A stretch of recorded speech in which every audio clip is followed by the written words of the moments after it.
पण शेतकऱ्यांसाठी उभं राहिलेलं पीकच त्यांचं सोनं आणि त्याची सुरुवात होते ती पेरणीने.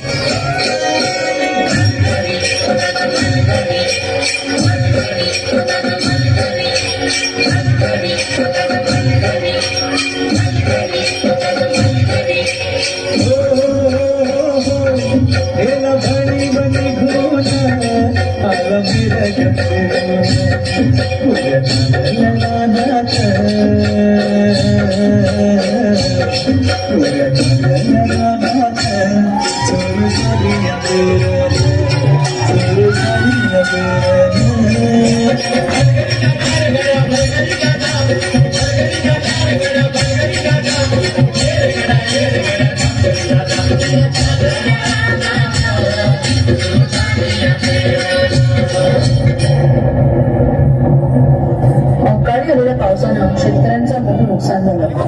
आता तर नश झालेला घास विरावल्यानं नैराश्यातून शेतकरी आत्महत्येच्या दिशेने निघाले. कष्टानं पिकवलेलं शेत आडवं जाणं पाहून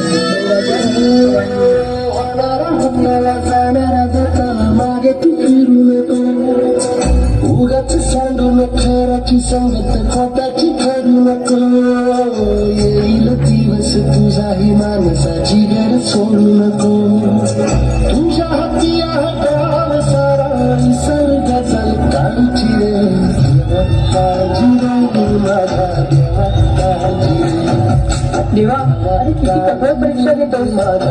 यांना झुंजायला बळ दे, हातात शक्ती दे.